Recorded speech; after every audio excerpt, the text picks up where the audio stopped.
I too rise to talk on the Poisons Amendment Bill.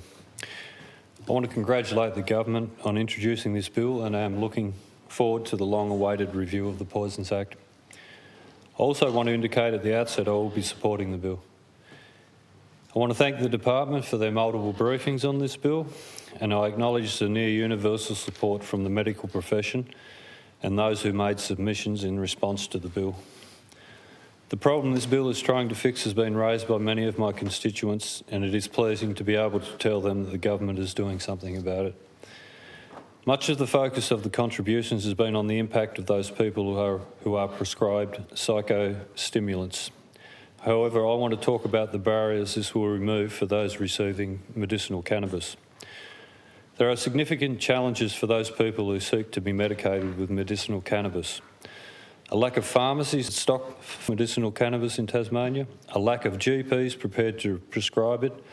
Most Tasmanians receiving medicinal cannabis have obtained their scripts from interstate telehealth services.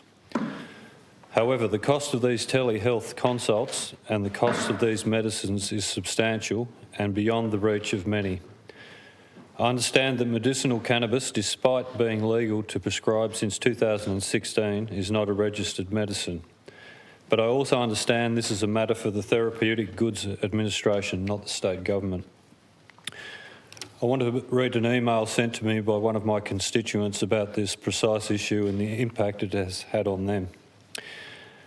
I was, until recently, a medicinal cannabis patient, being prescribed it for post-traumatic stress disorder as a result of my employment. I explored the medicinal cannabis option at the suggestion of my psychologist and psychiatrist, and had both their support and the support of my general practitioner. I found it to be more effective than the antidepressant and antipsychotic drugs that I had previously been described, and a vast improvement in my mental state was acknowledged by my GP, psychologist, family and friends group.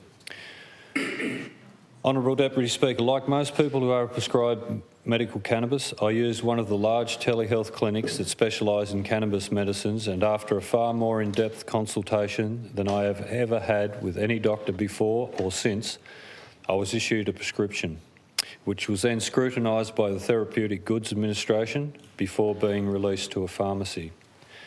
At this point, I was under the impression that I was abiding by the law in Tasmania. I recently discovered that is not the case.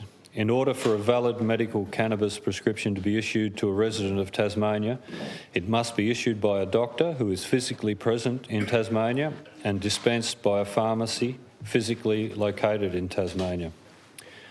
The Tasmanian government is effectively dictating to me which doctor I can consult about my health and which pharmacy I can fill my prescriptions at. I have tried to obtain a prescription from a doctor who is physically present in Tasmania. I first asked the clinic I was formerly with if they could suggest any, which they were unable to. I then rang every clinic on the first 40 pages of a Google search with the terms Medical Cannabis Tasmania. After 2 days of telephone calls, I located 3 doctors in Tasmania who are willing to prescribe cannabis. Of those 3, one is no longer accepting new patients, and the other 2 are more than 4 hours' drive away. It is required by the law in Tasmania for at least the first consultation with a doctor prescribing cannabis to be in person, face-to-face. It is either impractical or impossible for me to see any of these practitioners face-to-face. I will also draw to your attention that of the around 70 different medical cannabis clinics that I contacted, only 2 were aware of the legal situation in Tasmania, most knowing nothing and others having the distorted impression that a prescription only needs to be issued by a Tasmanian doctor if you intend to drive. At least one clinic appears to be taking advantage of the confusion regarding the situation in Tasmania. Tasmanian cannabis doctors are in fact Victorian-based with no presence in Tasmania except a PO box and telephone number that diverts to their Victorian office. Honourable Deputy Speaker, I'm aware that theoretically any Tasmanian GP can prescribe medical cannabis and that any Tasmanian pharmacy can dispense medical cannabis. I've raised this with my regular GP. However, by his own statement, he doesn't know enough to prescribe medical cannabis and doesn't know anybody who does. I've spoken with my regular pharmacy about stocking medical cannabis and they are unwilling.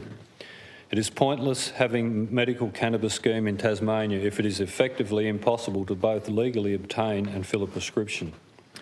This needs to be addressed. These draconian laws need to be relaxed. They are ridiculous, idiotic, and even not in line with community expectations.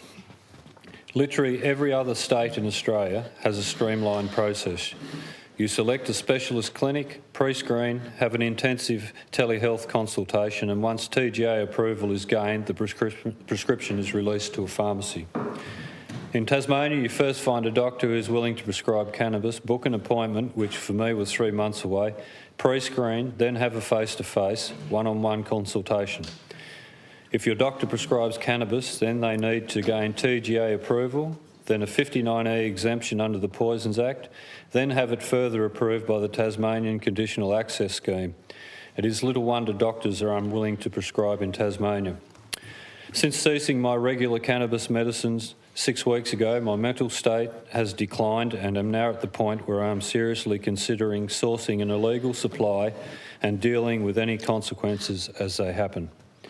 I strongly urge you to take action on this matter at the earliest possible opportunity and bring Tasmania's laws into line with the rest of the country, to remove all of the unnecessary red tape and layers of bureaucracy that exist in gaining a legitimate medical cannabis prescription in Tasmania. I'd like to speak about my experiences. I was playing football with Smithton Football Club. I broke my leg. I got a wrong diagnosis. 2 weeks later, I went in for operation and I come out of the operation with a plate and a few screws holding my tibia together. They had me on morphine, which made me nauseous, sick, stuffed my head around and constipated me. I told them I didn't want to take that. They said, well, try some Panadeine Fort. So I went back to my shack. Same thing happened with the Panadeine Fort. I hated it. It constipated me. It just stuffed me around. I'd always smoked cannabis recreationally, not that often, mainly after a game of footy with a few beers with my mates. But from that point on, I found that the cannabis either relaxed my... It worked, basically. What I'm saying is it worked. And a lot of people have found that. And I might add that the statistics I saw just recently, people going from opiates to cannabis are not going back to opiates. To me, it's a great alternative to opiates if they don't suit you.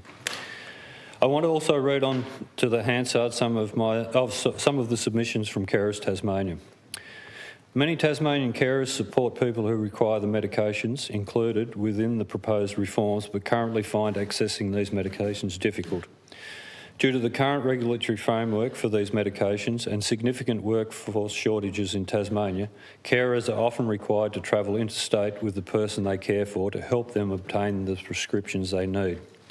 These medications are not able to be dispensed in Tasmania if prescribed by an interstate practitioner, and therefore the person, and often their carers, must travel back to that practitioner and have it dispensed in the practitioner's state. This is often time-consuming, costly, stressful and frustrating. For many, this is not an option, meaning many people are not accessing the medication that may be a key part of their treatment. And further, carers of people living with chronic pain often also navigate complex systems. Pain management frequently involves medications that are strongly regulated and may require specialist input. It can be difficult to access these specialists in Tasmania due to the extensive workforce shortages. Carers Tasmania commends the Tasmanian Government taking this important step forward toward improving access to these essential medications in Tasmania. This will not only assist those requiring these medications to manage their health conditions, but will reduce the emotional, physical and financial toll on carers of people living with ADHD, mental ill health and chronic pain. During the debate this morning, it was acknowledged across the chamber that we need to do better for sufferers of chronic and persistent pain. Part of that is around building community awareness. Honourable Deputy Speaker, the main part is around removing barriers to accessing the treatment for chronic and persistent pain. The restrictions around prescribing is definitely one of those barriers. Another barrier is the chronic shortage of specialist medical practitioners, or indeed any medical practitioner in Tasmania, which prompts Tasmanians to increasingly seek assistance via telehealth. This is a very significant issue for the people of Braddon. I will read on to Hansard part of the submission from the Royal Australian College of Physicians, specifically relevant to my electorate. Quote, access to medical care for conditions where clinically indicated stimulants are best practice is currently inequitable in Tasmania. This is especially the case in northwest Tasmania, where there are very lengthy wait times to see a paediatrician or child and adolescent psychiatrist, end quote. So while this reform recognises a trend and is reducing some of the barriers to effectively utilising those telehealth services, recognising interstate prescriptions, this change also presents risk, which are highlighted in the submission from the Royal Australian College of Physicians on this bill. Quote, patients who gain better access to pain medicine physicians or addiction medicine physicians via telehealth facilitated by the proposed reforms will likely need to access greater levels of related services inside Tasmania. These needs should be carefully assessed, planned for and appropriately resourced, including the recruitment of necessary staff, end quote. They also note, quote, the issue is not simply one of prescription and dispensing medicine. The RACP is concerned that a proposed policy remedy focused only on improving access to medicine will fail to provide the coordinated and specialist care required for accurate diagnosis and for safe and effective pharmacological intervention. It's a big word. For example, to take just one physician specialty, the Hobart Public Rheumatology Service is working at capacity and has difficulty servicing the north and northwest of Tasmania. Remote prescribing from out of state will not change the fact that the Hobart Rheumatology Service cannot follow up additional patients on biologicals. So patients unable to afford recurring episodic private consultations for this monitoring will constitute a new demand on the Tasmanian Public Rheumatology Service, end quote.